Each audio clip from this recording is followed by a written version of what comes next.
Guys, today I'm going to be showing you how to replace a hose fitting if it got like crushed or it's just leaking.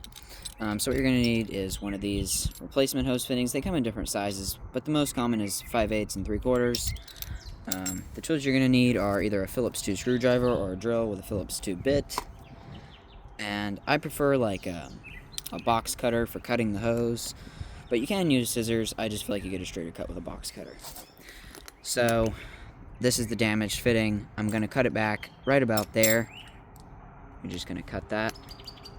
You do want a very sharp knife. Like, this is a brand new blade, so these are hard to cut.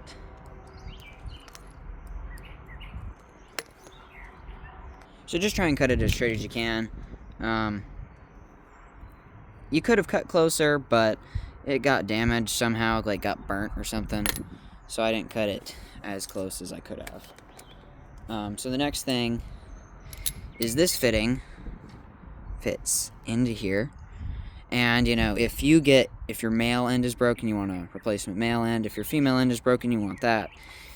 And they even make ones if you have a slice in the center of your hose, you can cut that chunk out and you can repair them. I've found that usually we always have to do this with every hose we buy.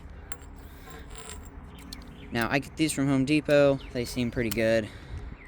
So you're just going to remove those screws. And then you take it, and this is the clamp. This is what holds this on. It goes on one side, and then the other. And then the screws go down, and you'll see you've got to drill them in. Now, they are kind of a pain in the butt to get to thread. They do make ones with like hose clamps. Those can be easier. I just feel that these are more secure. And you're just gonna get these started and slowly tighten them down.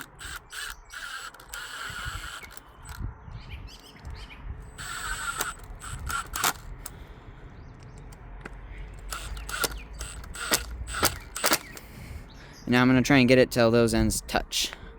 And you don't want to go all the way down on one side. You want to try and go incrementally. Now this is going to take some time, so I'm going to pause the video, but I'll come back when I get it done. So just like that, and you won't always get them perfect. Sometimes there'll be a gap. I've gotten ones that I've gotten perfectly on there, and they've lasted for years. Even ones where you can't get them to touch, they'll last quite a long time.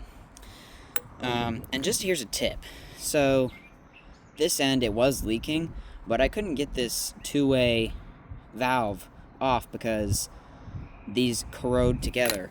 So a tip is to use just some like plumber's tape or like PTFE tape, and you wrap it around the threads, and then you can screw, if you've got like a garden wand like that, or a valve like we have here, or really anything that screws on there, screwing on another hose, it'll help you get that off because it won't be able to corrode. And just like a few layers like that.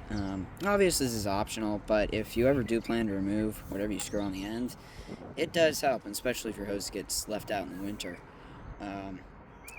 You can just use the regular white stuff. We do use the Mega Tape just because it's thicker, but then you just thread it on, and it creates a like PTFE barrier, plastic barrier basically, so it can't corrode. And it's pretty simple, and it's a lot cheaper than buying a new hose. These are anywhere from like $5 to $10, and they usually last a lot longer than your standard ends.